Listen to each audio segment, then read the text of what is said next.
Welcome back to another episode of Questions and Answers. My name's Scott Wilkinson. I'm a professional body piercer. I've been piercing since 1994. And today what we're doing is we're answering all your questions. So do your best to give us a nice descriptive question, and we'll do our best to get to them as quickly as we can. Now, on the other side over here, we have Jared. So say hi, everybody. Jared. How are you doing today? Excellent. Excellent. All right. So good evening from England. Oh, hi. As one of our first viewers. It's kind of afternoon for us, but good evening to you. Absolutely. Yeah. So a common question everyone always has is, how do I know when a healing is pierced? When a piercing is healed. Everyone always wants to kind of jump the gun on that, it seems. They always feel like it's okay early. So what are some signs that I should be looking for? Sure. Generally, it's almost like you forget about it. You don't have any bumps, redness. It's just like, oh yeah, I have my nose pierced. I forgot I had it. That's kind of the way it works here. Once you're done with crusties and it seems like it's not sore, you're healed up.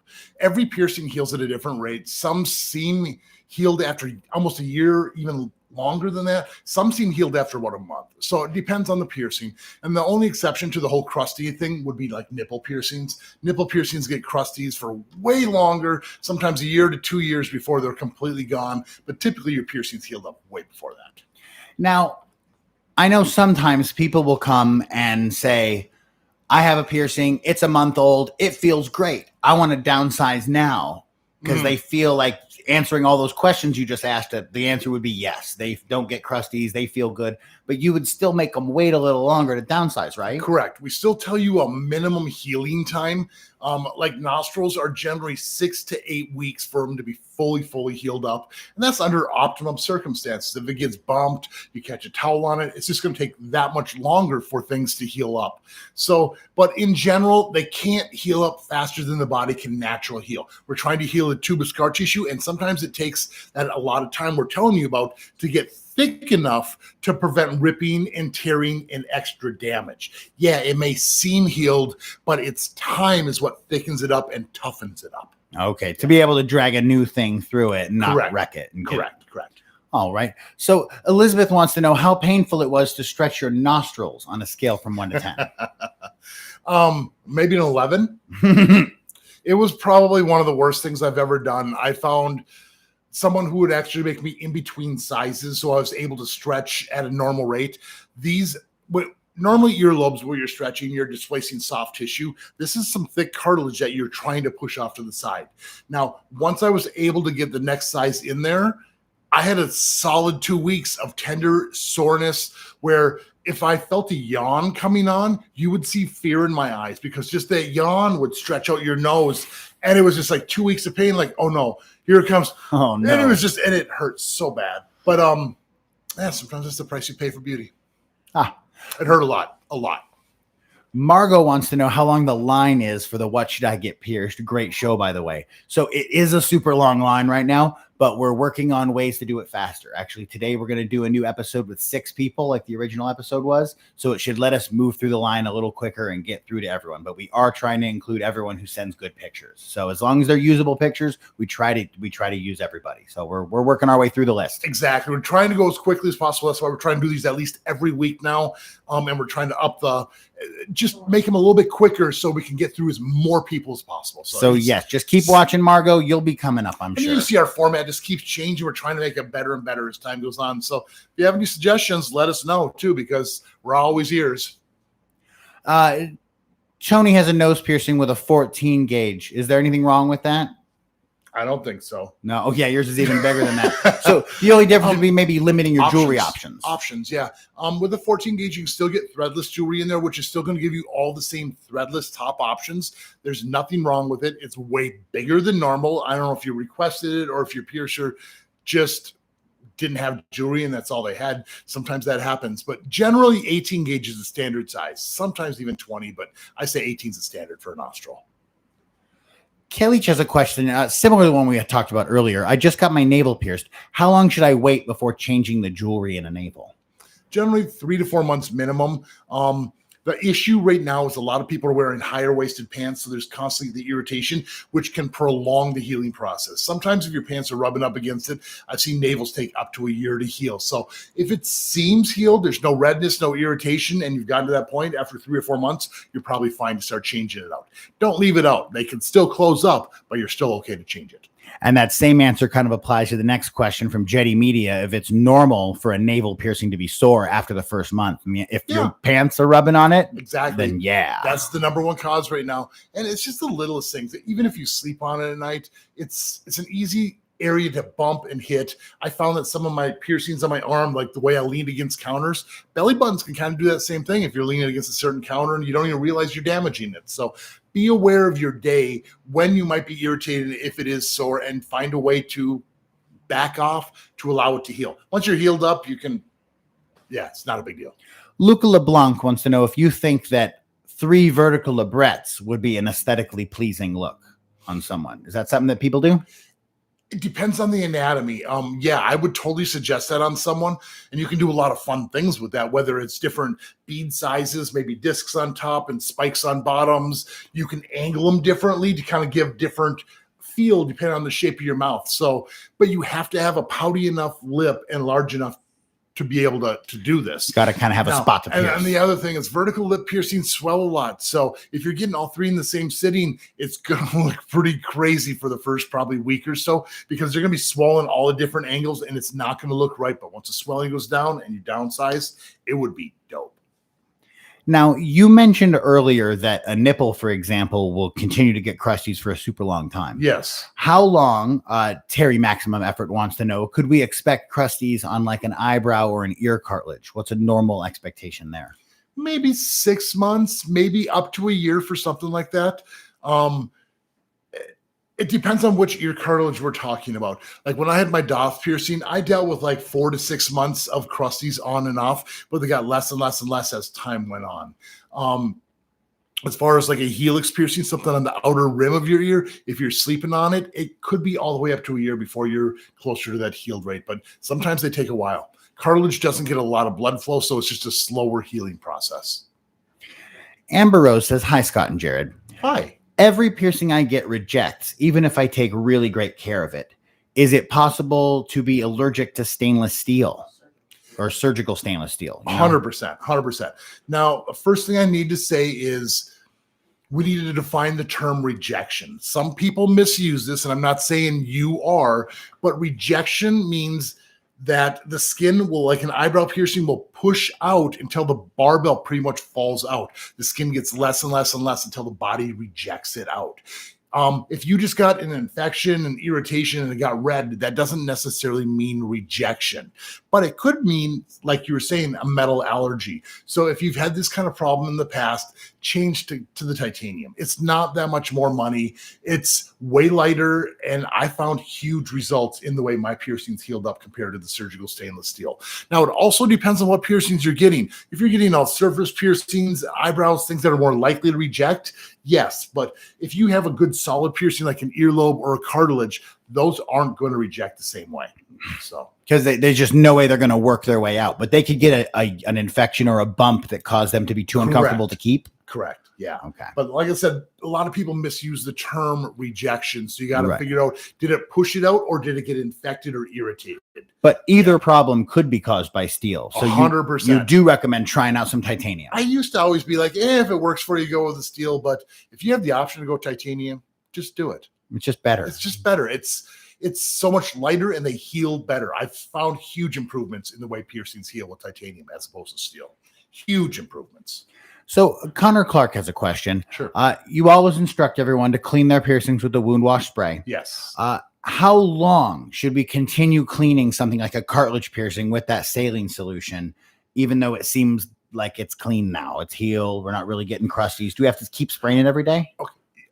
Not every day. It kind of depends on how long you're talking about. Now, with cartilage piercing, sometimes you get those crusties for up to a year, and you should continue using until you get rid of those crusties, because that's softening those crusties up and you're able to wipe them off. So you're not leaving those dry irritants on there, basically. Now, I would say do the wound wash spray for probably a minimum of like 3 months at least on your cartilage piercings, 2.5 to 3 months. But if you don't have the crusties, your body has done its job. It is healed, and there's no crusties to clean off. So at this point, just keep your hands off, try to leave it be, but it could be healed that soon. It's possible. So just you basically only have to spray for as long as the crusties are kind of there. Yeah. Okay. If you have crusties, it helps get those crusties off.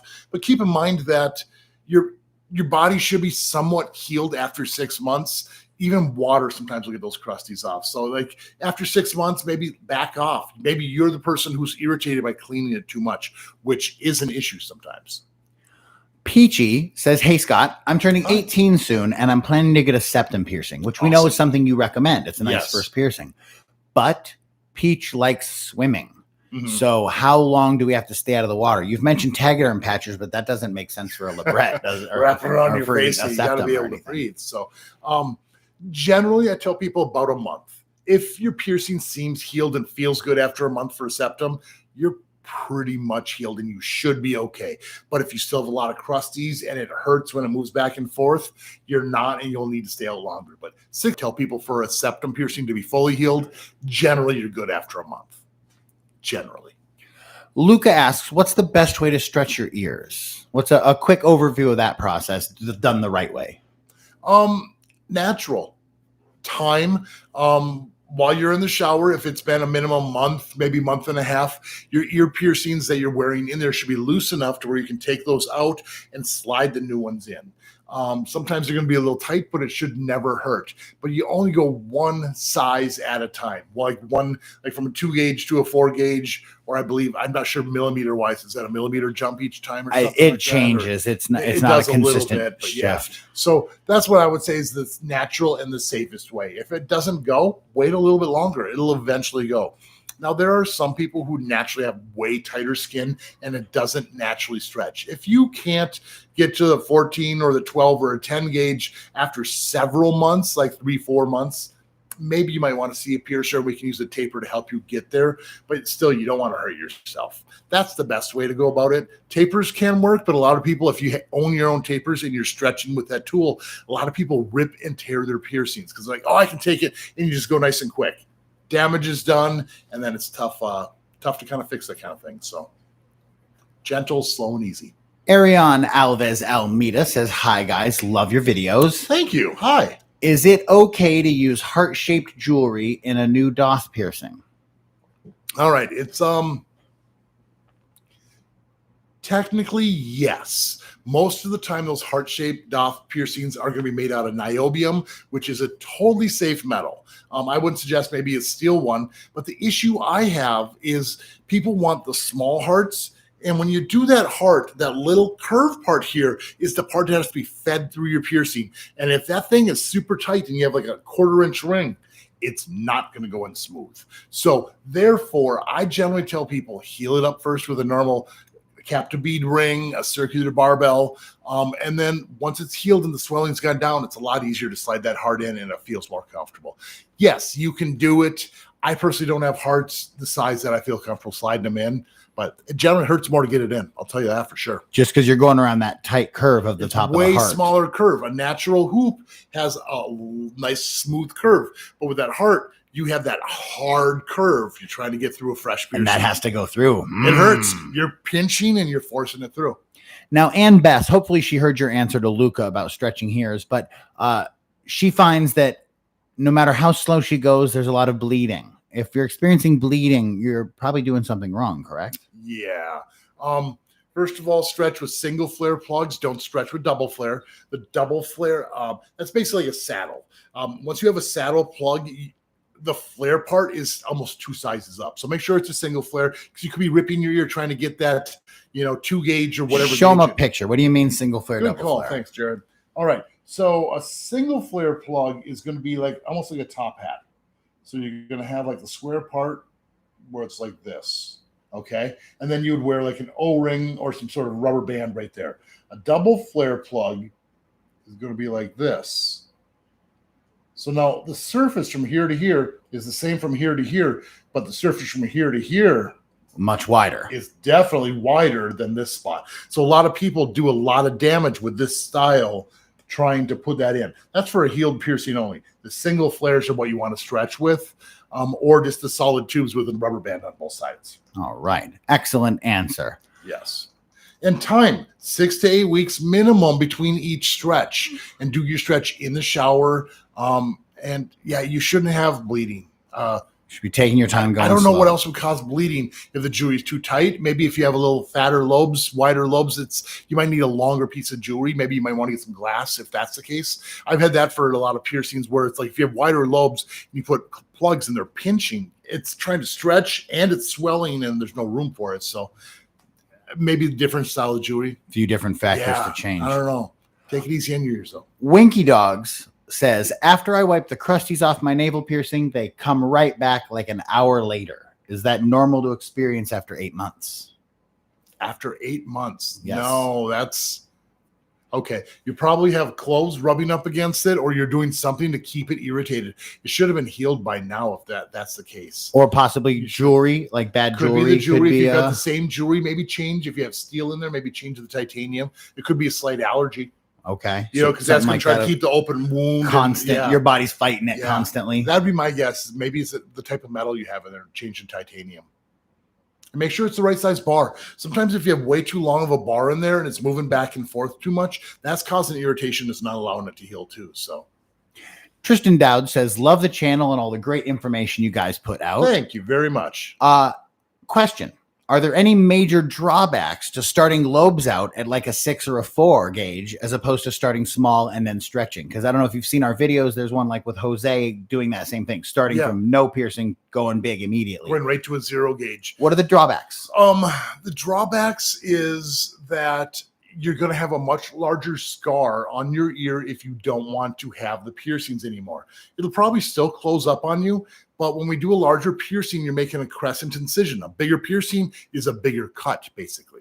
Okay, so when you take it out, you're going to have a larger scar. If you start small and you stretch, things go back to the original scar or the original shape, so you'll have less of An obvious mark on your earlobe? Or mark on your ear. Yeah, if you got pierced into 4 and stretched or whatever, you're going to have a bigger scar, and they're like, oh, I only want to wear small earrings, but you see the scar sticking out. So generally, commit to wearing plugs if you're going to be going to the larger size. Yes, you save money in the long run, like with skipping all those sizes, but you know, and so the main drawback is just that scar, you're saying? It's the scar. That's the biggest thing. Yeah. And if you pierce at a larger size, a lot of times a month or 2 later, you have to go up to the next size. So if you only want to go to 4 gauge, maybe pierce it to 6 and plan on stretching one time, because it does loosen up and they almost fall through. And then it's like you almost require a couple stretches off that. Okay. Yeah. So make sure that that's really the direction you want to take your journey, I guess. Absolutely. All right. So Sam wants to know, how do you know if an eyebrow piercing is rejecting? What's the trick? The trick is use your camera phone. Take a picture of your eyebrow piercing, maybe take a picture another week later and a week later after that. Unless you've already noticed, does it seem like your bar is growing or the skin's getting less? That's the sure sign. So when you have week-to-week pictures, you can kind of see how things are going. If it seems like the bar is coming way out and you have, like when you originally had it done, did you have any bar showing? That's kind of the shirt, you know, and now if you have half of it sticking out, it might be growing out. Now, I've had my eyebrows pierced. You can't really see real well. I have just a tiny little bit bars that I thought they were rejecting, but they stopped right there. But if I had over half the bar, I would say it's rejecting. Anne wants to know how to safely stretch your septum. And we're actually, for people that are curious, we're going to start a series on stretching the different piercings because these questions do come up a lot. Septum piercings, there's a couple different options. Well, there's always the time thing. Give it some time, and then, you know, after a month and a half, 2 months, the next size should fall into place. They're generally not too bad if it was pierced through the septum and not the cartilage. Cartilage is a little rougher to stretch up. And then you can always do the stacking method too, which means take a smaller ring and add it to it. And you keep adding rings and that'll naturally stretch it up there too. But generally just give it some time and you kind of slide the next one in there. Once you start getting to the 6 gauge, maybe even larger than that, sometimes you need some assistance with some tapers to help get it through there. Is it bad to get a piercing when you're dehydrated? You always want to be healthy and good physical condition when you're getting pierced. Your it's trauma to the body, and your body has to heal it. And if your body's already struggling on one aspect, it might be a rougher heal for you. So yeah, I would say stay hydrated, a full stomach full of food, a good night's rest, the less stress possible, and comfortable environment. All of these things are important factors to a healthy start of a piercing. How do you get rid of nipple piercing smell or piercing smells in general? With natural cooking oils. Start off by, you want to clean with soap and water, and that'll get a lot of it out of there for you.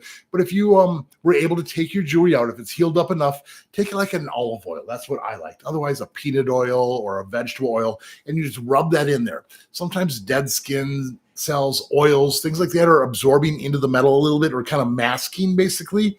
And sometimes it's real hard to get it all the way off there, but you can just mask it with a natural oil that's good for your body, like olive oil. And it's going to feel good, and it gets rid of that smell for you. You got to do that once in a while. All right. Dark Hills European Mount says, hey, buddy, love the channel. Good to be here. Thank you. Good to have you here. All right. Is there a proper placement for a vertical eyebrow piercing? Or is there kind of a matter of choice involved there? A proper placement, you could say technically, I guess, the traditional placement kind of points towards that corner of the eye. Proper would be as perpendicular to the tissue as possible, so it kind of curve as the piercing kind of goes in there. That's going to give you the best healing options and the least amount of tissue for what you're getting. It can be pierced at an angle and they can still heal. It's just a little longer heal because there's more tissue. It's personal preference, what looks good to you, and as long as it sits natural. You don't want to really contort tissue and force something into place. So that would be it. Yeah. Durrell has some nostril piercings at 14, and their favorite jewelry is glass nose screws, as a reference earlier to right when we talked yeah. about different jewelry in 14. I wonder, are they really nostril screws or are they little L's? Because that'd be interesting. Yeah, because a lot of people, fish hooks is what we used to call them when we wear them in the lips, and that'd be a larger size. And then if they're nostril screws, they're generally the smaller. So I wonder if you're buying fish hooks. Interesting. But it still could be used the same way. It's just terminology for where they technically normally use them. So Yuta Dog asks about a jewelry website, and we don't have a recommendation right now, but we will have an announcement about that coming up soon. So, yes. keep listening. Yeah, there. no real recommendations. It's tough to find people you trust. That's true. How long does one wait until they change their septum jewelry? 6 to 8 weeks, and as long as it feels good and looks good, and you don't have those crusties, if it seems healed, go ahead and change it. Now, I'm going to advise this. Don't do it in the middle of the night because a lot of piercers aren't awake to help you out. Change that jewelry, or businesses aren't open anyways. And then it's kind of tricky. So just make sure you're aware of where it's at. Take it out and slide the new one in. Put a towel down over your sink. You'll probably drop that jewelry. It would suck to lose that new jewelry. Words of wisdom. Yes. Jared Morrow says, thoughts on stretched lip piercings. Been thinking about it for a while, and I wasn't sure yet. I think they're pretty cool. It depends on how far you're actually going to go. With normal piercings, like I had my side lip piercings, and I think I had them stretched up to 6 gauge. And I actually wore circular barbells in there for a while. It was actually wide enough and far enough away where it wasn't bothering my teeth. I thought it looked really, really cool. They went back to normal. I thought that was totally fine. The thing is like the center one, if you start stretching to a larger size, sometimes if you're getting to the 0, 00, it's getting big enough where you're going to be rubbing up against your gums and you're going to get gum erosion, and there's the possibility of losing your teeth. So this is something to seriously pay attention to and be aware of. Sometimes it's in much larger sizes, but that's the biggest concern there, is that jewelry going to be rubbing up against your gums and your teeth and causing all that damage. Dark Hills European Mount says they got their septum pierced a few months ago. They clean it twice a day, but it still smells. Is there anything else we can do? We just did a video about this. Yes. Check out the video. It's how to get septum stink. Septum stink. Yeah, septum stink. Straight up. That's exactly on the. But a little heads up, just like we we're talking earlier, oil, like vegetable oil, cooking oil. And just rub that on there, and that should help get totally normal, though. Smell. It happens.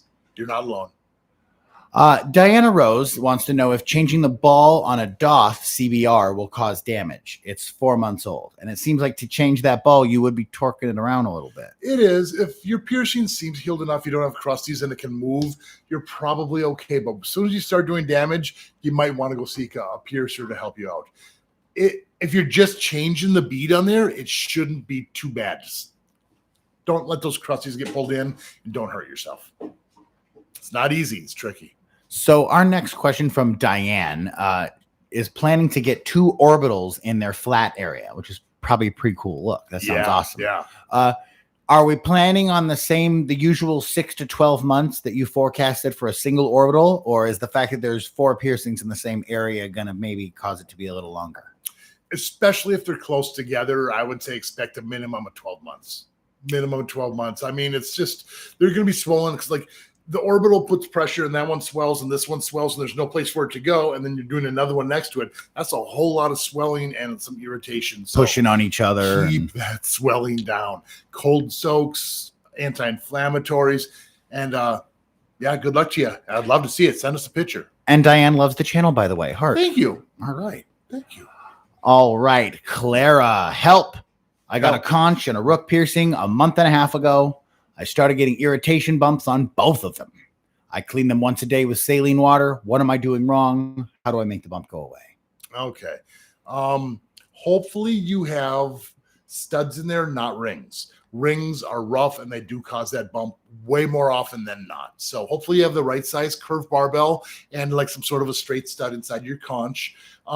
With the saline water, are you mixing it yourself or are you buying it as a wound wash spray? That is my question. If you're using the salt water, if you're not mixing it properly, that can cause a lot of damage. It has to be non-iodized sea salt, the proper mix, a 1/4 teaspoon per 8 ounces. I don't know milliliters or any of that stuff. Don't know metrics. Not to argue, but that actually will cause bumps. Like just the wrong salt water will actively cause irritation. Yeah, it either causes hypertonic or hypotonic saline solution, which can actually cause skin cells drying to and stuff. Over dry or not do sense. enough. The wrong salt can actually cause skin cells to implode on themselves, which causes excessive scarring, hence more bumps and irritation. So it has to be done really accurately. That's why we suggest the wound wash where it's pre-mixed and the proper sterile solution for you.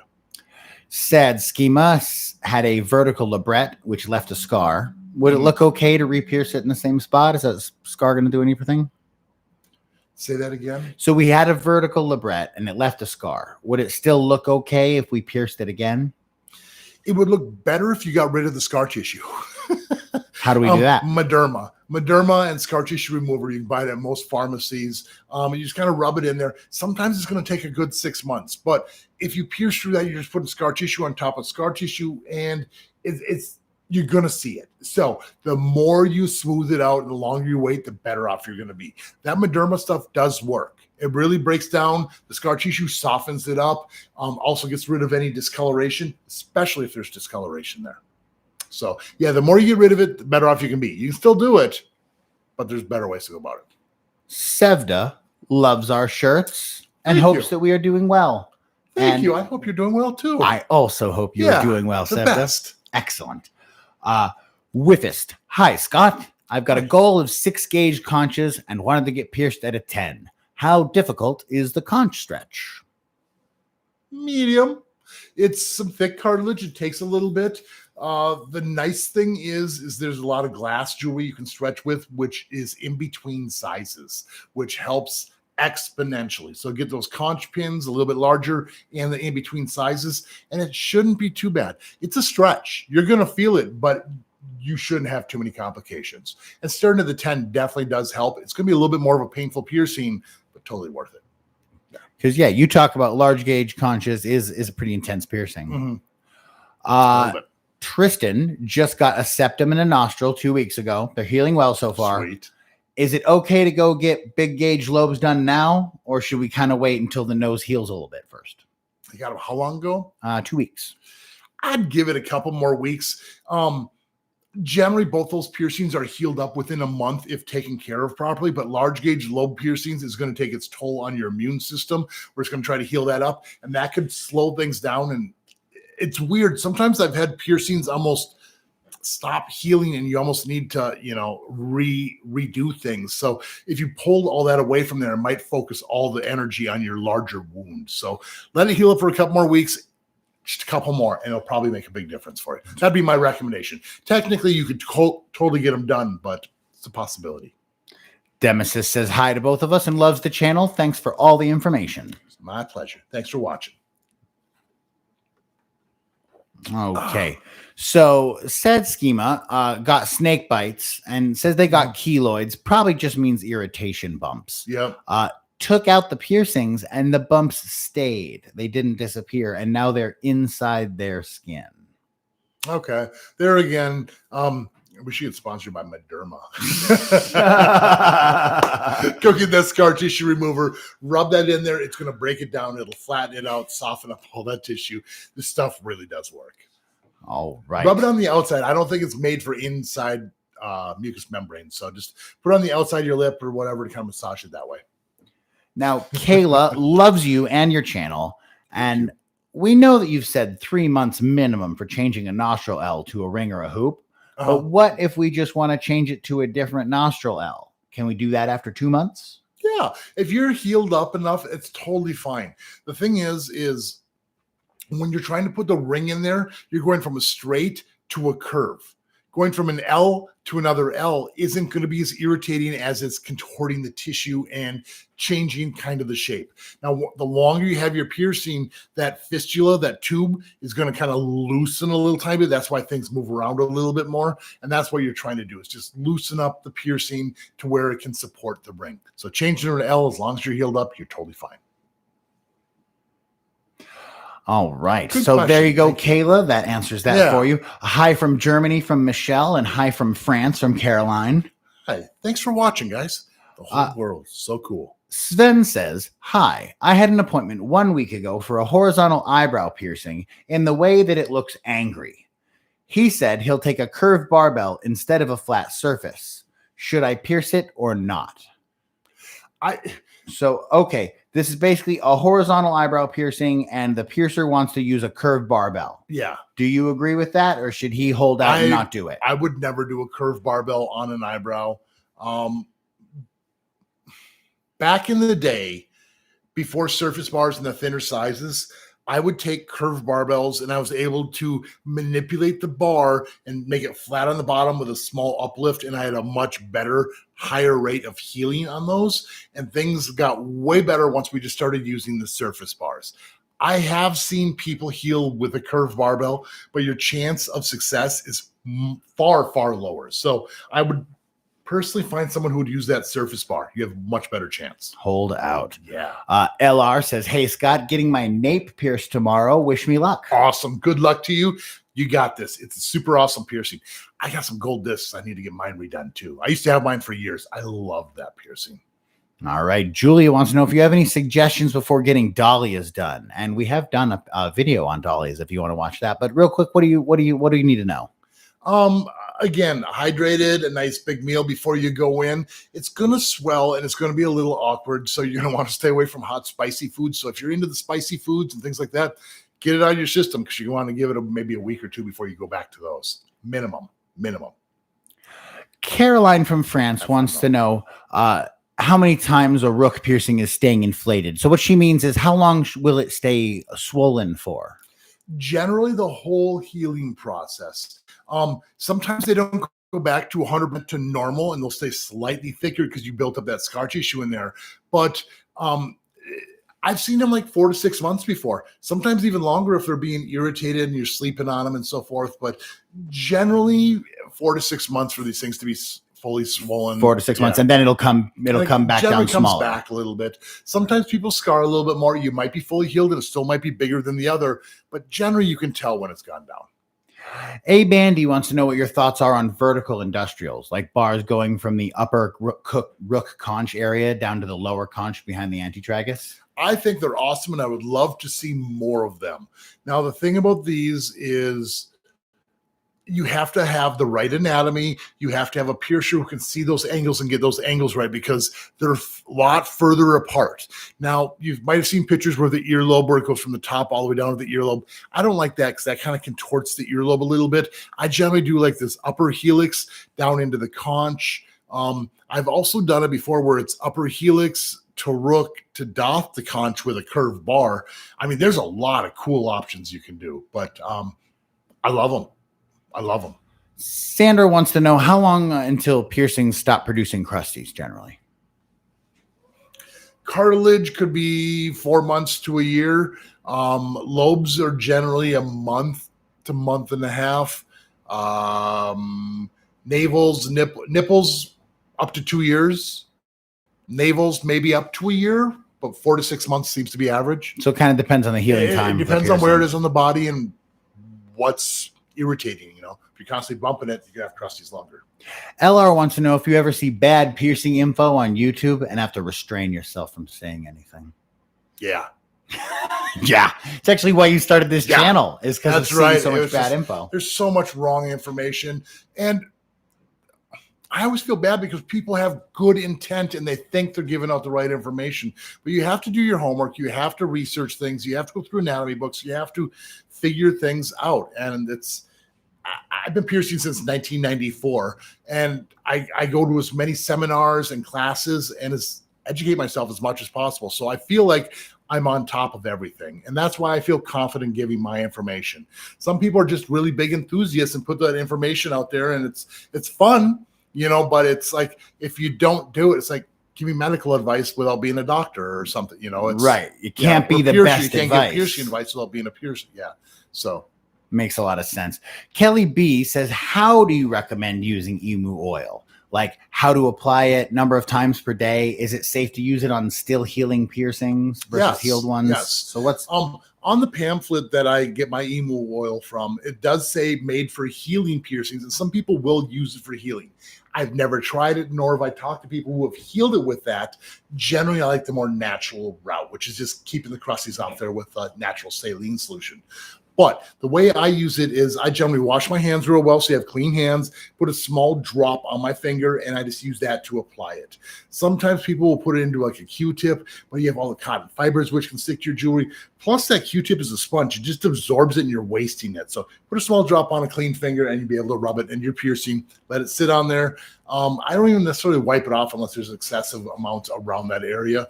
And I do it once a day. Once a day is generally enough. All right. So good info on how, because it's true. We tell people to use emu oil. We don't always say how. Yeah, that's a good point. That's a great question, Kelly. In comparison to a nostril, how bad does a bridge hurt? It's different. A nostril is a quick, sharp pinch, almost like you're pulling a hair out of your head or two. A bridge is more of a dull pain and more pressure than it is painful.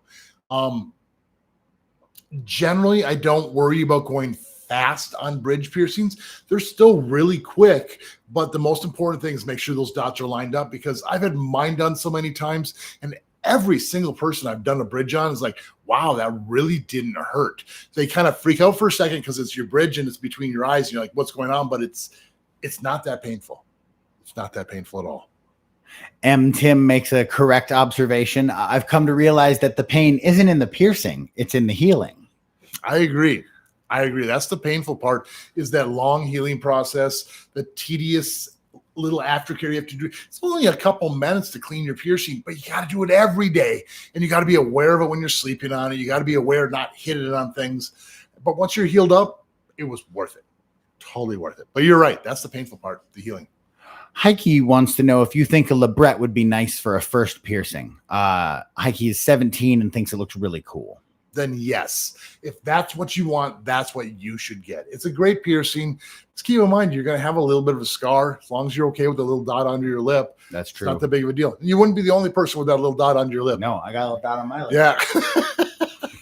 Be like Jared. Yeah, be like me. And it's nice. Mine doesn't close. So I can wear this. I can not wear it for huge lengths of time and just the jewelry pops right back in. So I'm one of those weirdos he talks about that doesn't heal up closed. Yeah, my stuff just closed straight up on me. So. All right. Hi, Scott and Jared. Love the channel. It's so helpful and educational that I always have all my questions answered. Keep up the great work, and I hope to come visit the shop soon. Well, we would love to have you. Thanks for watching, and thanks for being a part of our channel. All right. Is it normal for an eyebrow piercing to nest? I'm not sure what that means. Do you know what that means? To kind of probably sit in there is what I'm guessing, like kind of create a pocket. My first concern is you probably have some steel, some heavier jewelry, which is causing that nesting or to kind of pocket in there. The second thing is if you have an allergy to metal. It might be a slight allergy, but if I'm allergic to something, I put it here, the body's going to try to grow away. It doesn't like it touching it. So that's one of the main reasons why nesting and like where the ball kind of sinks in.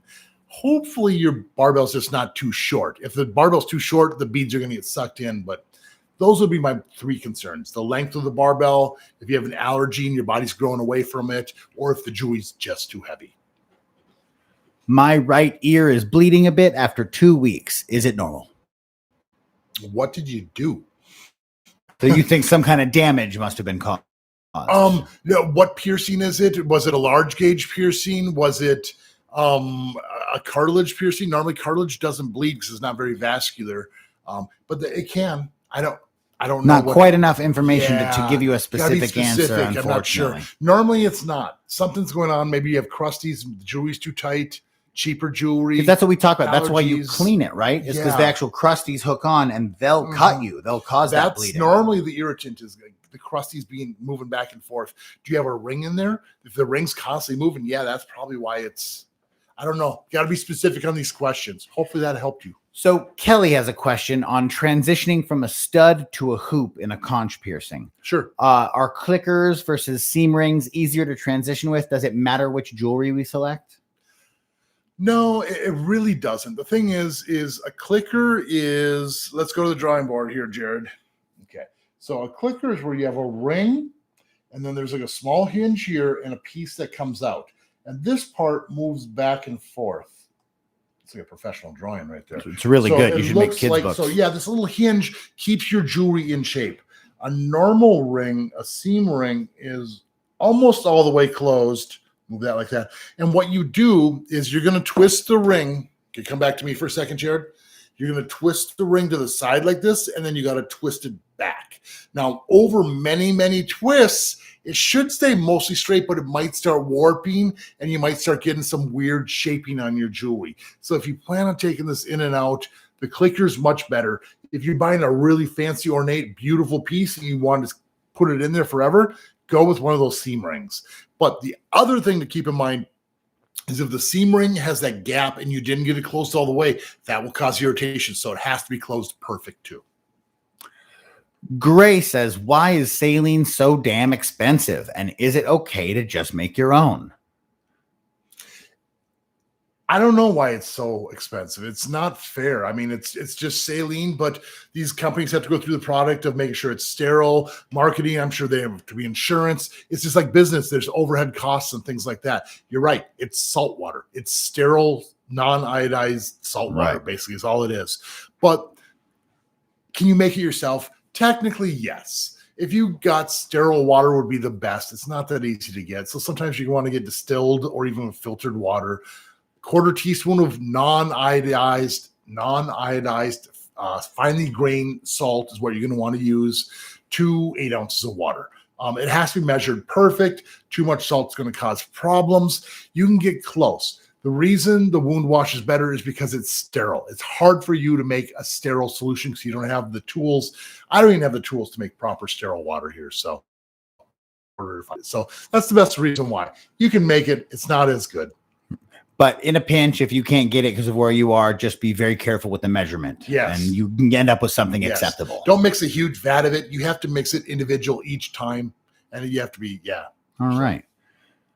So Vera Smith says, what kind of jewelry can be used on a Monroe or Madonna?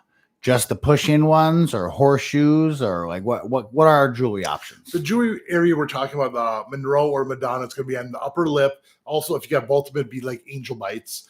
But you're going to be using a type of Labret. That's what you want to use, where it has a flat disc on the inside, and then you're going to have a little extra length so you have room for swelling, and then you can have a ball or a gem on the front. Don't get pierced with a ring on this one. It's not going to heal right.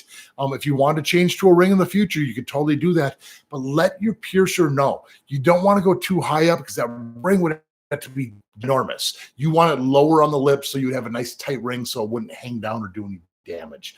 It still could though, because that upper lip hangs down lower. You might be rubbing right up against your teeth, so that could be a problem. So don't just assume that you could wear a ring in anything. You want to plan ahead for a ring. Correct. Talk to your piercer about this and plan ahead for it.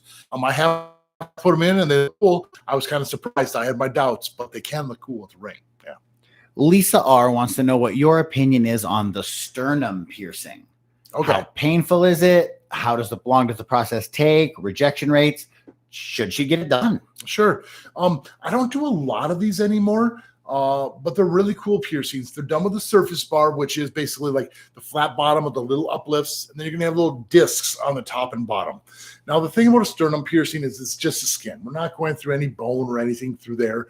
And then the other thing is you have to do range of motion tests. What I mean by that is putting your arms back, moving your head back. If you put dots and they seem to stretch out, like move over, or if you're wearing a bra, you take your bra off and then the beads get closer. You can't have movement in that area. So the best thing to do is take the tape test. Get some masking tape, scotch tape, take it the distance you want, put it on your chest, move around, take the bra on, put it back on, take the bra off, put it back on, and see how things sit. If you get movement, it's not going to heal. It's a tough heal. That's the factor. So I hope that helps. All right. But it's a cool piercing. They look fantastic. Honeymoon Addict asks, don't you have a stretched septum as well? I swear I saw one in one of your older photos. So is that the case? Yeah. I do have a stretched septum. It's probably around a 4 gauge. I normally wore a 2 gauge once when I wore it all the time. But with my nostril plugs, it seems like when I wear my jewelry in there, it pushes those out. So my jewelry always sticks out. And then with the 2 gauge ring in there with these nostril plugs, it was tough to breathe through my nose. And breathing's important. Breathing's super important. You know, I loved my stretched septum, but I love my stretched nostrils more personally. So just stylistically, you made the choice. Yep. There you go. But it's still in there in case you wanted to hang something from it. But thanks for noticing. All right. All right. So, Evan, I've been stretching my ears for 2 months now. And after watching your videos, I've been dead stretching with single flared glass plugs. My ears are getting loose and stretchy after only 1 week.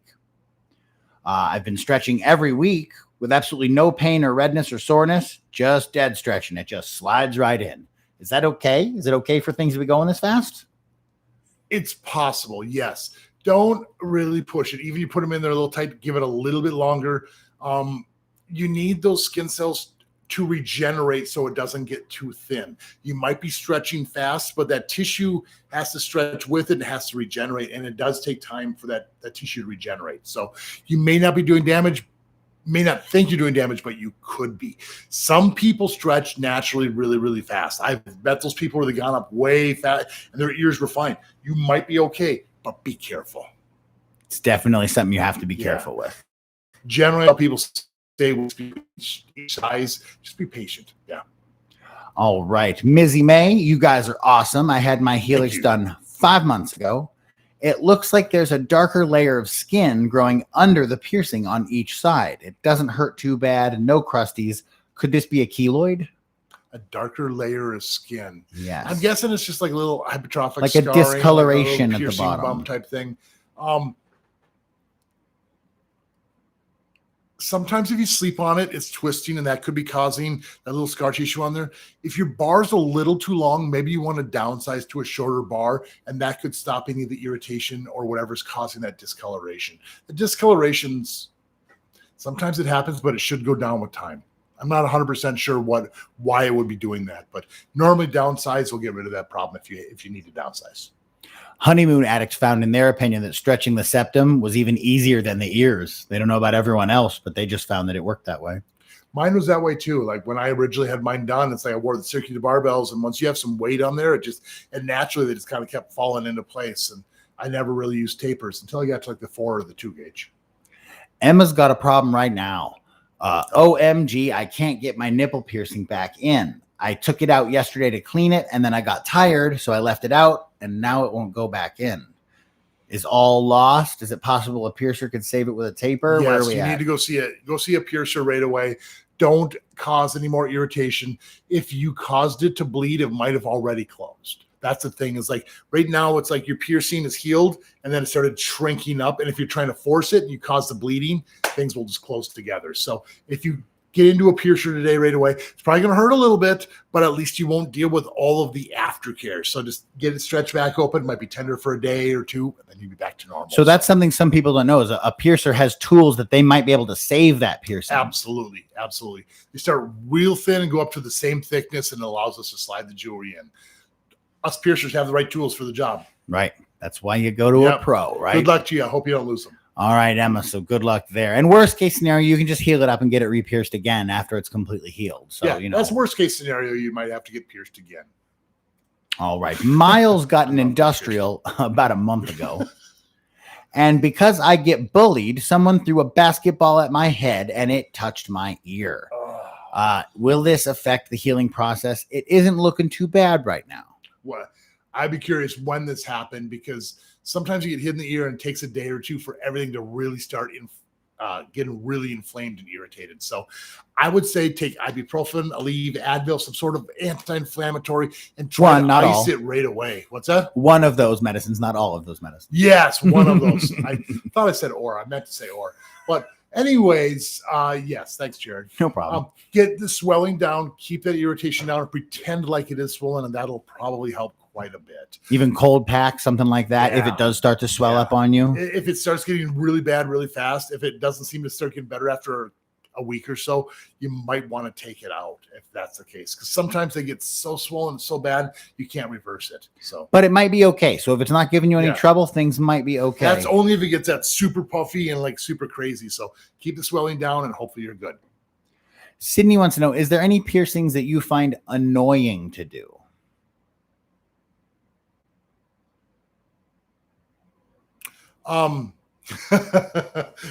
Medusas, those noses always get in the way of me trying to do my job.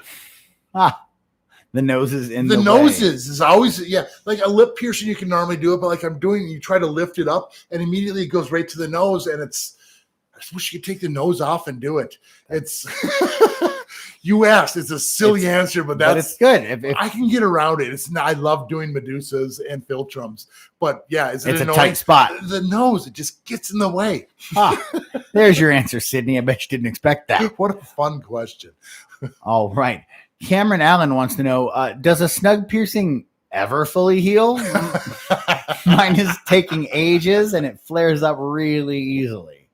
I've seen them take well over a year to heal up. It's dense cartilage. Therefore, it's not getting the blood flow it needs to heal up.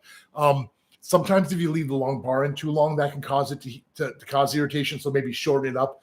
I'd be curious to how long you actually had it, because expect minimum 6 months to a year for these to heal up. So, wound wash spray. Good luck to you. Nicole they do heal. They do eventually. Maybe. Nicole Sims. Hi, Scott and Jared. I hope you two are keeping well. I got my tragus pierced last week and my piercer used segment rings. When would you recommend the change, and do you have any care tips? What is a segment ring? Okay. Haven't seen one of those in a while. A segment ring is real similar to a clicker, where you have a captive bead ring that's normally round, and then it has a segment that fits exactly inside there. And you use like a ring opening pliers where you open it and you drop the segment and it pinches on there. Okay. It's something people can't put in and out themselves. I use tools to hold on to both, and it's just, they're kind of a pain in the butt to get in. So I'm kind of surprised they use the segment ring that way. I'm wondering if you're talking about a seam ring where they twisted the ring, because if you twisted the ring, more piercers are using those. I personally don't like those seams, gaps, or segments getting inside the piercing during initial healing. I like to use rings or studs that have beads on the ends. Prevent that. Generally, traguses, that's all right. Generally, they heal better with the stud. So if you're having problems, maybe change over to the stud after maybe a month or two. That was the way. So the question was basically, how long do we wait before we make that switch to the stud? I mean, if you're afraid of it right now, I don't know if that piercer would change it for you, but a minimum of a month before you should even think about changing it. So longer's better. Quick question, probably has a quick answer. Maddie wants to know, what are your thoughts on nipple piercings?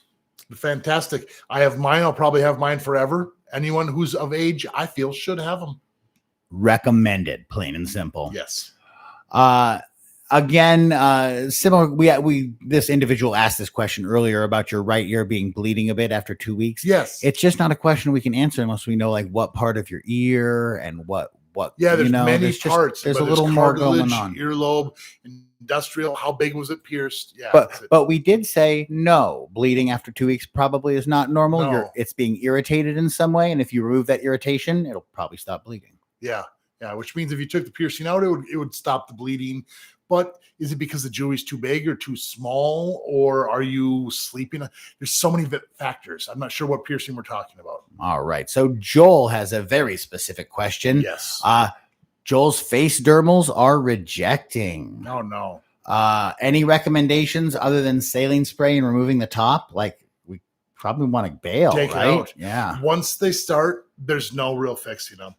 Some piercers say they can reset them, but that means you actually pull the piercing all the way out and put it back in with basically kind of a new hole. If it's coming out, it's coming out. Go in and get it removed before it leaves a bigger scar.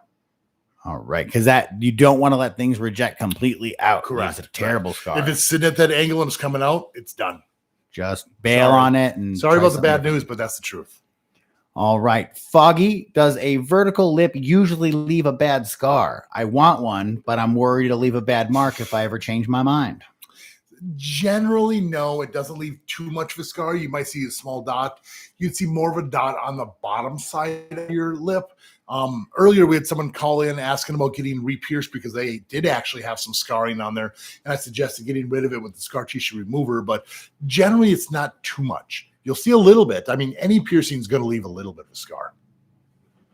So Goldilocks had a nose piercing bump. It was pretty big a couple weeks ago, but has just progressed, gotten smaller and smaller with daily care. How long after it goes away should we wait to switch to the hoop? Generally, I tell people a month. Once it's healed, set the calendar for 1 month and just let it be fully healed. It's so easy to re-irritate it, and that bump's just going to pop right back. So you got to be really careful and just go. Give it about a month. Give it an extra month. Let it be healed. You can do what you want. Chances are the bump will come back if you go too soon. That's why I say a month. Because that bump sucks. No one wants that bump. All right. Max has a question about his ears. Hey, everyone. My question is, how can I stretch my ears if they have damage from stretching when I was a teenager? I had 5 or 6 bad blowouts, and now 10 years later, we're having a hard time with the stretching. Okay. Massaging is the answer. If you've had a lot of blowouts, stretching your lobe, we're talking about, right? Yeah. Okay. Yeah. I liked cocoa butter personally. There might be other things you could use, but every day you need to take your plugs out, massage them, break down that scar tissue. When you have blowouts, there isn't as much blood flow to the area, and you need to keep the blood and that tissue alive, basically. So massage it. It might hurt after the first couple of weeks, and eventually starts getting better, and it's going to flatten things out, and then things will loosen up, and you'll be able to go to a larger size. So massaging is the key. It really is for something like this. Breaking Bricks has a question. How bad did it hurt getting your nostrils punched, and what was the healing time? I don't think you did get them punched. And should I stretch instead? I'm currently at an 8, hoping to get to a 2. Inform us, Scott. All right. I do have a video that's story time on me getting my nostrils pierced. Mine was originally pierced at an 8-gauge needle, not punched. And then about a year later, I had the other side pierced, but I'd stretched this one up to the 6-gauge. So I had the other side pierced at a 6-gauge. So one was an 8, one was a 6, and I stretched up over 10 plus years to get to this size, which is a 7/16. So it's pretty intense, but check out the video. It's a fun story. So yeah, basically, even though they look like perfectly round holes, those were not punched. That's a slow and steady stretch over many years. And painful. Painful. It's a commitment. There's a reason you don't see a lot of people with this. What would you say the number one question you get asked is? I used to hear, did it hurt? And it's just like, that has stopped. My favorite question, which happened more in the 90s, and this isn't your question yet, was, does that go all the way through? Which is I don't know. It's a weird question. But a lot of people asked me that. Yeah. Go all the way through. Now, the most popular question, probably how many piercings do you have?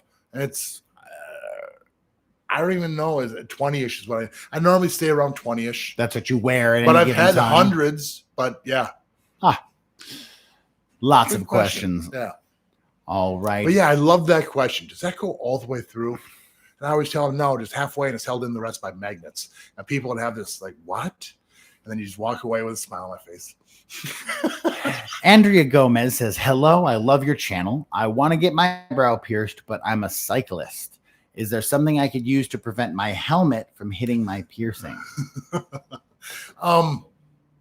I don't think so. You just have to bring in your helmet and see where it rests. If it rests on your eyebrow, it's not going to work. But I can see what you're saying. If you wore the helmet in, the piercer could potentially like put it in a spot that was clear of your helmet. Now, I don't know if this is really legal but could you, like, a lot of times those are foam. Could you almost dent that area to kind of protect that one small area? Would that still keep it safe? Or I'm pretty sure if you damage a helmet, it takes away the done. structural integrity. It's like cracking an egg, then it's super soft afterwards. So I don't think you'd be allowed to cut it. Yeah. Okay. It was just like interesting thought though. And I bet there's different brands of helmet. I bet if you shopped around, you could find one that went a little higher on your forehead. Yeah. But you'd have to wear your helmet, see where it rests. If it's on where you want the piercing, don't get the piercing. It's not going to work. All right. Sorry. Terry's curious if you would ever do a video on branding or other body modifications. They understand you'd have to be careful with legalities, but would you discuss those things for people in countries where it is legal? Yeah. I'm totally down for doing things like that. Now, my thing is I'm a body piercer. I'm not a body modification artist where I do brandings, cuttings, implants. I know a lot about those things. But another thing I know a lot of is other piercers. So that is my plan, is to bring other piercers who are specialists on these things. And I want to give you the coin slot video. I want to give you the implant, the transdermals, all the different versions of that from the true experts so you get the right information. Yes, I plan on doing that. And there'll be some super cool people hopefully coming in here soon. Very cool. You'll be able to interview them and get some of this info out there. Yeah, it'll be a lot of fun. Because that's a very interesting point that was brought up there by Terry, is that the whole world isn't America. Correct. And there are a lot of points where it's perfectly legal for people to modify themselves in those ways. Exactly. So just because it's taboo for us, not necessarily everyone. And you know what? It's taboo to do. It's not taboo to talk about. There you go. Yeah, we can talk about having them and doing these things. What I'm not going to tell you how it's done and give you a step-by-step procedure, but we can totally talk about them and go from there. Who knows what the artists will say too. So all right. Angela has an industrial that we got 2 months ago, and every so often the lower part of it bleeds when we clean it. What might be causing this, and also do bumps go away on their own ever? Thank you. Love the channel. Bumps on an industrial are different than bumps on most other piercings. If your piercing was done at 2 different angles, if you're here from the beginning, you might have seen I was a little bit winded because I forgot to grab my ears in the other room. So I had to run, and I came back in, and it's like, bam, we're on. I was like, so anyways, in ears. If your industrial was done one at this angle and one at this angle, and that back angle had to be twisted, that's probably why you have the bump on there. And it probably won't completely go away. It might get a little less, but you might have a permanent bump on there as long as your jewelry's in there. And that would also mean the reason why it would bleed once in a while. If you're just like irritating, like if you have a scab on there or a little crusty and you pick at it and you pull at the skin, that would also cause the bleeding. So there's other factors, but if your piercing was done at 2 separate angles, the bump probably won't go away. If you irritated it and it was pierced to the right angle, the bumps will go away. All right. So as long as it's a proper piercing, the bumps will go away with proper cleaning and care. I was winded at the beginning of this video. I mean, you had to go run and get the ears. I did run for They're very important ears. Hey, I got a quick question before we go on to the next one. Yeah. Have I pierced any of you guys? Let me know in the comments. Like, what should we put up? We'll drop like a 1 in chat or something. Drop a 1 in chat if I've pierced you. All right. Cool. What do you think about navel piercings? Are they comfortable once they're all healed up? Navel piercings are completely comfortable as long as you're not wearing high-waisted pants during the healing process. Once piercings are healed up, you can wear the high-waisted pants and it generally doesn't cause problems. But the healing process is the issue. If you're good about it, they're going to be healed in like 3 or 4 months and you're pretty much done. If you have high-waisted pants leaning against counters, you're not cleaning it, it could be a year-long healing process and they're rough then. So, all right. But I love them. They're beautiful. Tate Unknown says, big hello from Australia. Hi, from Australia. I've been meaning to get snake bites, but I was wondering just how well it heals. I want to make sure of everything before I go to get them done because the piercer is 3 hours away. So, I want to nail down all the facts first. I would set up an appointment if I were you. There you go. Make sure. Snake bites heal really, really nicely. That's the tulip piercings here. You're going to have a longer post in there for downsize. You might want to think about buying the shorter post there so you have that shorter post when you need it. If you leave the longer post in too long, the movement, the irritation, the chance of biting down and chipping your teeth is highly increased. So you definitely want to downsize. Generally, I tell people a month. Sometimes climate, environment can change things, so it might be a little longer. It could be a little less. Depends on what your piercer says. They generally heal pretty easily. You just have that swollen lip for about a week. You're going to have crusties on there for a month to maybe 2 months. And then after that, you're good to go. Julian asking a similar question about online jewelry stores. It is just hard to find someone you can trust, and so there will be an announcement soon. Yeah, so if you don't trust them, don't buy from them. A lot of stuff is just, it's surgical steel. It's this, and it comes in, and it's like, it's a mystery metal. It's not to the size they say. It's not to the polish they say. You got to trust them. Dahlia wants to know, we got our belly button pierced 3 years ago. Can I get it done again? Maybe. If your piercing completely rejected out of your body and you have like where it fell out, you didn't take it out and it kind of split, the chance of it rejecting to that level again is extremely high. So therefore, I would say no, not in the same spot. If you just took your piercing out because you're done with it, or if it got infected and it didn't reject out, then you're totally fine to get it repierced. If you have that dark scar tissue there, get rid of that first and it'll look much, much better. Like Madonna, Scargo, different name brands. Sydney wants to know if you would ever do reaction videos to bad or at-home piercings. I don't know. And there's so many people doing that. I would like to do some sort of reaction video. I mean, to be honest with you, I tried it one time and I was just like deer in headlights. I was just more shocked and it was almost boring. I'm like, why are you people putting this out here? It's almost like you're just saying the same thing over and over again. Yeah. Like, oh my God, this is a terrible idea. Well, it's all a terrible idea. Like Scott watches terrible ideas, you know? Right, exactly. So Scott craps all over every single video. So don't pierce yourself at home. I'm not going to encourage you to do it. That's a good point. Is you doing that would almost encourage people to do it to get their video on. Like, I want to get on Scott's thing and show how bad I can do something. Like, no. Right. Yeah. Because why? When you can do it right, do it right. Yeah. All right. I want to see crazy, cool piercings, well done and well healed. Maybe that's something we'd react to. That's a better idea. Maybe I'll react to cool piercings. Yeah, maybe we can find something like that. So, yeah, we can talk about it. Good idea, Sydney. We'll kick it around. Yeah, thank you. All right. Lisa just wants to comment that her very first piercing wasn't industrial, and we don't regret it at all. Good. I'm glad. They are awesome piercings. It's just a commitment, and if you commit to it, it's totally worth it. Asif Kashim has a similar problem to someone who was earlier. Their nose septum came out loose, and now they can't get it back in. They can't find the hole. Is there any recommendations? Maybe it's further forward than they thought. That's the thing.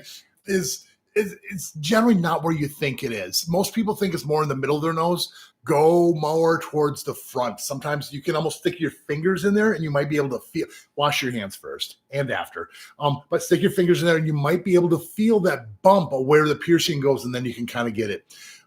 Sometimes if you have normal earrings, like, I don't know if you know what a French hook earring is. Let's, Jared, go back to this for a second here.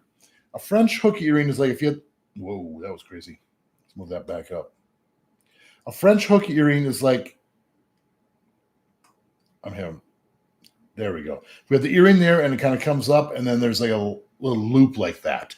If you take this loop part, sometimes it's really, really skinny and you can actually feed that through your nose. There might be extra beads or fancy stuff on there, but you know. So sometimes that helps and you can use that as a guide to kind of feed it back. Because it's thin so you can find it. Correct. Very cool. And if you can't, go find a piercer. A lot of times we can say that piercing real easy for you.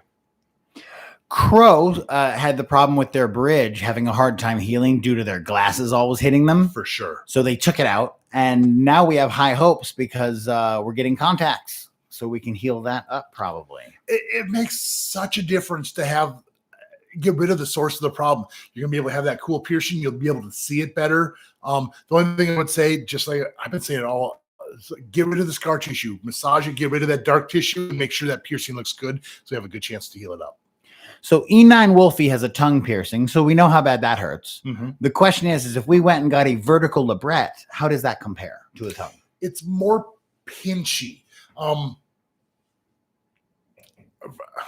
Tongue piercings don't hurt. It's more pressure. And the week after sucks because of all the swelling, the lisp, the eating slower. The vertical lip is more of a pinchy initial. And yeah, you're going to swell, but you're not going to have the lisp and you're not going to have the eating issues like you would for a tongue piercing. It kind of balances out. It hurts a little bit more, but totally worth it. Allie has a couple of questions. First, we changed our septum at just over 3 months, and it was super hard to find the hole again. Yes. Was it a bit too early, and will it be better when it's more matured and is healed longer? Like, will it be easier to find that hole? No, the hole was still there. You just couldn't find it. That's exactly what I talk about for septum piercings. The first time you change it, you don't know where it's at. Pretty soon you get familiar. Like, granted, mine's stretched out, but when mine was smaller, I could just take a septum ring and I could just put it in.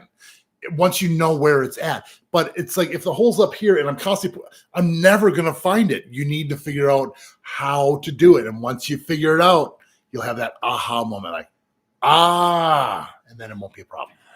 The second part of Allie's question is the fistula seems to have formed and it's pretty hard and slightly bulgy on both sides. I think it's a fistula rather than bumps. Yep. So is that normal? Yeah. Your septum piercing is a thin mucous membrane, and you still try to heal that fistula. So sometimes you get that little bump coming out of there. Sometimes the septums are a little thicker, sometimes a little thinner, but they're generally really thin. So that's why you seem to have that bump on there. Totally normal. You guys are so cool. Thanks for what you're doing. I appreciate your content. Well, thanks for tuning in. You're cool too. And they also like your gold jewelry. Looks cool.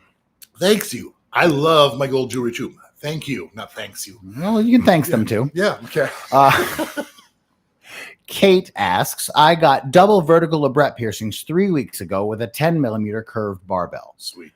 The long bar keeps moving and it's actually causing some irritation and pain. Should I downsize or will that cause more damage? If it seems like most of the swelling's gone down, you can definitely downsize.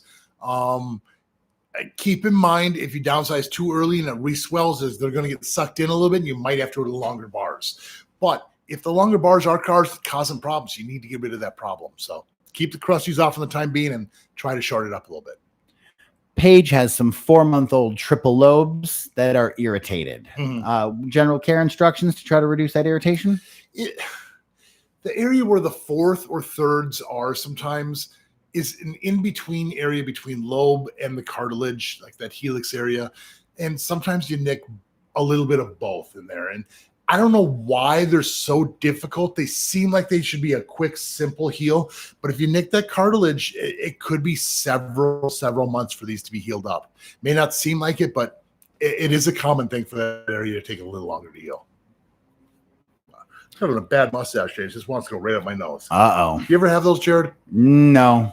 Never. Yours just goes straight down. I do. Okay. I know what you're talking about. I keep it trimmed. You know what I'm saying? Yeah. I gotta trim the bush sometimes. Yeah. Crow has an interesting question. I've never seen this one. Okay. I have a septum gauged up to an 8, but I also want to wear smaller jewelry at like a 14. Mm-hmm. Could I wear like a silicone or single flare tunnel and then run the jewelry through that? Yes. Now the thing is if you can find, you said a single flare tunnel. Most of the time, single flare tunnels are extra long to where you're not going to be able to fit a ring through there that's not huge. If you can, that's why people wear double flare tunnels, and you're going to be able to fit it in there. If you get your silicone tunnel and you're able to get that in there, like you get a double flare, you might be able to fit something in there. But generally, it's around the 6 gauge or 4 gauge. Closer to the 4 gauge is when I can see people putting things through the single flare eyelets. You think 8's still a little on the small side? Yeah. If you could find something custom made way shorter and smaller, then you could. But the thing is that flare, that tube, you got to fit the curve going through there. And the bigger the ring, the less curve there is, so it's going to fit through there. The bigger the diameter hole, the more curve you can fit. So if you get the jewelry and it fits, cool. But chances are you probably have a tough time. Ellen just comments that agrees about your thoughts on homemade saline. Used to make their own ages ago and used to make it too strong, and it irritates your skin like crazy, like you're salting meat. It's so easy to do, and you don't realize you're doing it until the damage is done. So unless you're super good about measuring, and let's be honest, we all get lazy after that first couple days to a week or so, and it's like, it's about that. It's about this much, and now you're just guessing, and it's not accurate anymore. Shouldn't be doing it that way. Thank you. Thank you. BJJ Noob says, hi, I've had 4-gauge lobes 5 weeks ago. Still some crusties and fluid, but not too much. I got impatient and switched to glass plugs to steel tunnels. They look great, but was it still a bad decision? Like if there hasn't been consequences? It was a bad decision if you're gambling on the health of your earlobes, but you might have gotten lucky and you still might be okay. If the damage isn't done, I'd say just kind of leave them in. But if you're having problems, go back. But I wouldn't be changing your jewelry out too soon. Like I said, that tube of scar tissue is so thin, it's so easy to rip and tear and cause permanent scarring on your ear. So be careful. Be patient. Flora says, my piercing's about 7 months old, but it's bleeding again. Okay. How do I clean my ear without making it bleed when I remove the scab/old blood? You need to let it heal up a little bit more before maybe taking off that full scab. Use the wound wash spray it on there and wipe off as best you can. If you're making a bleed every time, clean it less. Maybe give it a day or two in between. Let your body heal, clean it a day after. I don't know. You got to get to the point where it stops bleeding, because if you keep creating the open wound. Right. So like you said, maybe in the shower, maybe warm water will help soften things up a little bit. Yeah. But if it's, maybe back off on cleaning every other day until it does heal a little better, and then you can move to the little bit more regimen of cleaning. Gabriella says, hey, Scott, I got my septum piercing last September, and around January of this year, I saw that there was a bump on it, and I was wondering if I could change the jewelry to a ring so it can go away. Will changing to the ring ever fix a bump? What are you wearing for jewelry in there? Are you wearing a bar? Whatever was originally in there, maybe guess. A septum retainer, like a little staple you might have had in there. Generally, the rings cause more problems because there's more movement and irritations. So, no, it shouldn't cause. It wouldn't necessarily help it. I don't know. The best bet would be probably to try to leave it be. Sometimes you just get a little bit of bump, and it might have been there a long time, and you don't even know it's there. So, if you want to try a ring, go for it. If it seems to be irritating, go back to the original jewelry. Just listen to your body. Maka got a couple of piercings, a mid helix and a faux snug in mid-February, and ended up bumping them both in the shower, but the conch reacted way worse. Is it normal after something like that for it to swell and feel hot and get crusty again? Yep. You probably did a small rip or tear in that fistula, which is that tube of scar tissue, and it just kind of needs to re-heal. The body recognized that wound happened, so that's why it's swelling up again. So if you need to put in the longer jewelry again, put in the longer jewelry. GH got a lobe piercing a while ago, and one of the ears stopped swelling while the other is still swollen. Is that normal? It's been 6 months. My prediction is you probably sleep on that side. Okay. Yeah. So it's whichever side you're beating up every night. Exactly. There's a reason one side's swollen and not the other. It's something's being irritated, whether you're sleeping on it. You wear earphones on that side. Is at a different angle. Is it too tight? I don't know. But yeah, you're doing something. It's not a big deal. It happens. Lisa from Germany is sad she can't get her piercings from you because she's so far away. Maybe someday you'll come to Las Vegas and we can pierce you. Absolutely. I had my septum pierced in January, but the bar is too small and it hurts. Another piercer says it's definitely too small and pierced too far forward and offered to change it. Should I change it? No, not necessarily. Well, yes, you should change it to a larger ring so it's comfortable. But as far as like re-piercing, because it's too far forward. I don't think we're talking about re-piercing. I think we're just talking about switching to a larger piece of jewelry. Yes. And as an aside, we think it's too far forward. If you think it's pinchy and it's digging into your nose, yes, get a bigger ring because it won't heal. And it's only going to get worse if you leave it like that. Kramer Beats just wanted to say hey and Hi. Getting a PA next week. So good luck on that, sir. Yes, good luck to you. All right. Love is the word says, I've been thinking about getting a double helix and a conch all on the same ear in one sitting. Is that too ambitious or is that an acceptable idea? If you're not really healing anything else, I don't think it's too ambitious. A double helix, if you're going right next to each other, is going to be kind of a little rough because they're going to swell. But at the same time, you're already clean in that area. The Conch really affect that helix. So the only thing I would say is if you're healing other things, if you are in a cast, you had a broken bone, you're trying to heal that with other things, that would be a factor. Try to heal a tattoo at the same time as a factor. But 3 piercings on your ear, it's a long heal, but heal it all at once and make things easier for you. Sophia Oliveira asks a rare question. How are you and how was your day? I'm doing fantastic. I slept really good last night. I smoked a cigar last night, so that was always fun. I don't get to smoke as many cigars anymore. It's still a little too chilly for me to do that. And with that, I had coffee and hang out with good friends. All right. And now we're here with all of you guys and happy to be here. So excited. Just got off work. Amber is here, so that's nice. Pamela Duran says, if I exercise every day, should I stop for a while after getting a piercing? Big hug from Chile. Absolutely. Thank you. I always joke around and tell them, what do you want me to tell you? Do you need a week off? Because piercers order a week off. I'll gladly say that. But no, you should be totally fine to exercise, do what you need to do. The only thing I tell people is if you're using other people's exercise equipment, other people's sweat is bad for you. Your own sweat, not a big deal. The biggest concern or issue would be if you had nipple piercings and you're lifting and the bar's hitting those piercings or belly button for some reason. But just get your crusties off your piercing before you work out and it should be totally fine. Amber Maddox wants to know, how many piercings do you recommend getting in one session? It varies from person to person. Generally, I don't like to have more than 4, maybe 5 max healing on one person at one time. But it kind of depends on what we're talking about. If you're talking one on this year, your nipples, and everything's so spread out, that's too much. If you're talking about doing like 4 lobes in a helix, then we can do more in one concentrated area. It's just the more you spread it out, the tougher it is to heal things up. Chloe with the important question that we all had in our mind. Yes. Well, does it go all the way through? It goes halfway in and the other half is held in by magnets, and it's all smoke and mirrors. All smoke and mirrors. Love you, Chloe. That's awesome. Thanks for tuning in. All right. Dancing Leaf wants to get 2 Phrenum piercings at the bottom. Would you recommend getting one and then healing it and then the other, or both at the same time? And what's the expected healing time for both scenarios? Phrenum piercings, we're talking genital piercings, right? I would assume so. At the bottom? Yeah, those are called low rump piercings. That's like the bottom of the shaft of the penis where there's like 2 little barbells down there. They heal really fast. There's a lot of blood flow to the area. You can be healed up in maybe a month to 2 months. Technically, we say 6 to 8 weeks, but a month, you're going to seem healed up. It's pretty easy. Just get both at once. Yeah. Hey, I just thought of another question people used to ask me all the time. It was so ridiculous. When I had my plugs in my ears, I used to wear glass plugs. And this was a regular question. Like people say, hey, when you're out in the sun, does the sun hit those magnifiers and burn holes in the back of your neck? That was another regular question people used to ask me way back in the day before piercings were popular. They just assume every glass thing was a magnifying glass. Yeah, it just magnified and burned hole. I'm like, do you see burns in the back of my...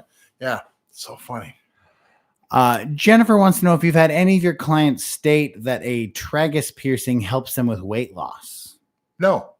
You've not heard that one. You've never heard that? No, I've heard that it's a sales pitch. As soon as the Doth piercing came out with it's supposed to cure migraines, which I personally don't believe it does, but some people say it does. So more power to them if it does work.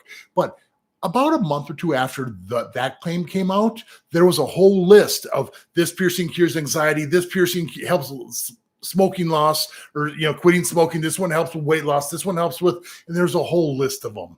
So no, I have no idea where that one came from other than a sales pitch. All right. Yeah. Kind words from Chris. Hi, Scott. Great channel. Awesome content. Thank you. Thanks for watching. All right. Josephine Nilsson. Hi, guys. I'm curious about dermal anchors and how they work. Can they be removed in your day-to-day life and the jewelry changed, or do they become stuck or embedded in the tissue? Thank you for educating. Absolutely. Stuck and embedded is the proper term. It's a dermal anchor. So okay, I'm going to draw again here. All right, to the drawing board. So basically you're looking at a foot. Let me try that again. I can do better. Like so. think that's And better. you're going to have the post, which sticks up like this. This is the part where we put a disc on the top, and this is the part up here where you actually see sticking out of the skin. Now, on the disc that is underneath, this is super, super skinny, like so, kind of like a sandal. And then you're going to have holes generally drilled all the way through here. Look how fancy I'm getting here. Oh my goodness. Holes drilled through there so the skin can grow through it. This is anchoring this into place. Now, this foot here is kind of flat and long too. So if you wanted to change a jewelry, a lot of times you need to hold onto the foot under the skin like this and almost unscrew the top. You can't just take these in and out. Most people go to piercers to have us change it for you. And the more you change the top, the more irritation you're going to cause and the quicker you're going to cause it to reject out. I've never seen a permanent one of these. Most of these last maybe a few years and they start rejecting out and they have to be redone. So that's my 2 cents. I'm not a fan of these anymore. They're cool to put in areas where you normally can't have them, but they're very temporary piercing. And you absolutely cannot take them in and out every day. So no, they do not. They don't work very well with everyday life. No, they really don't.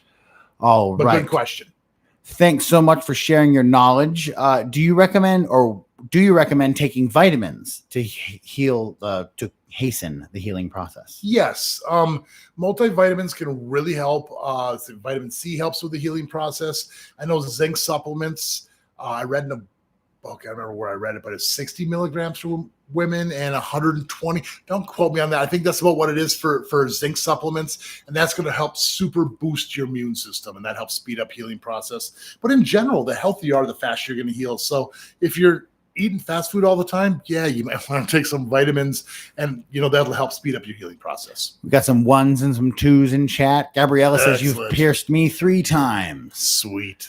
All right.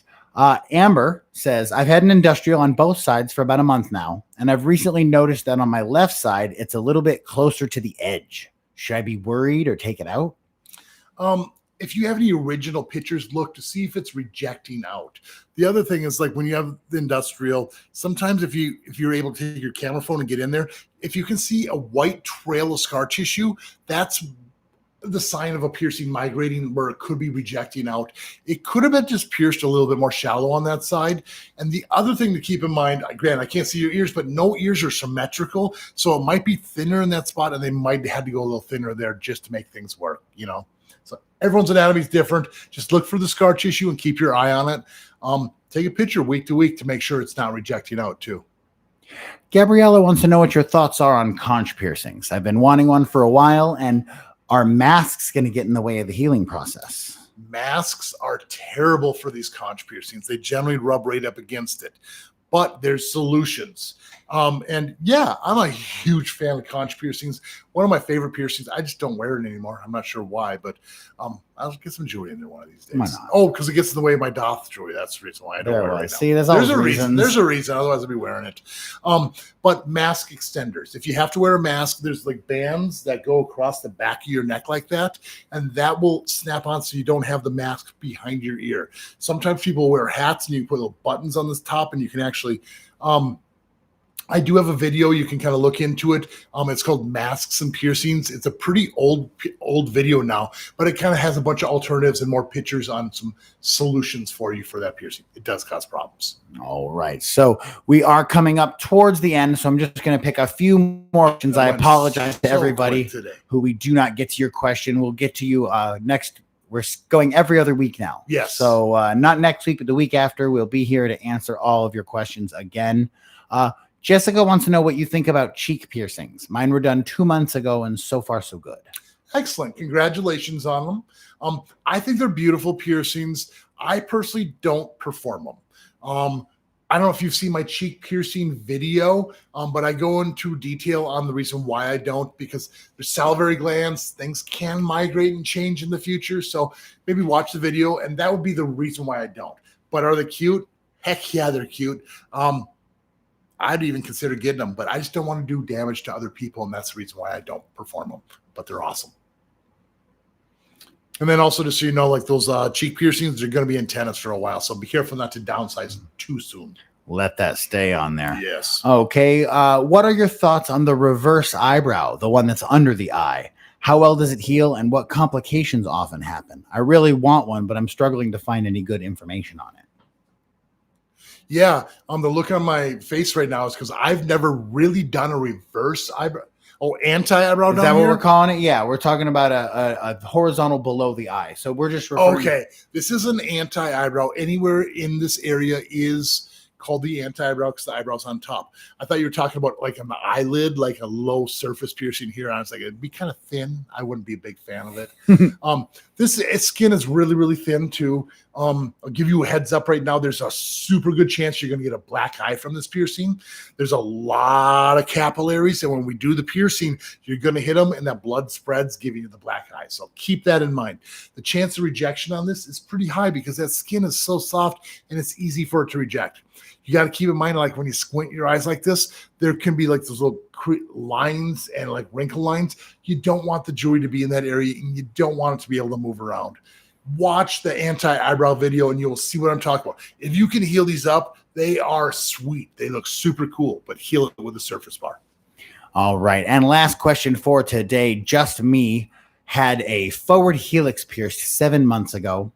We waited too long for downsizing and we got a bump. Mm-hmm. So the bump is smaller now, but still there. Should I downsize now, or do I have to wait till that bump is fully gone and then downsize?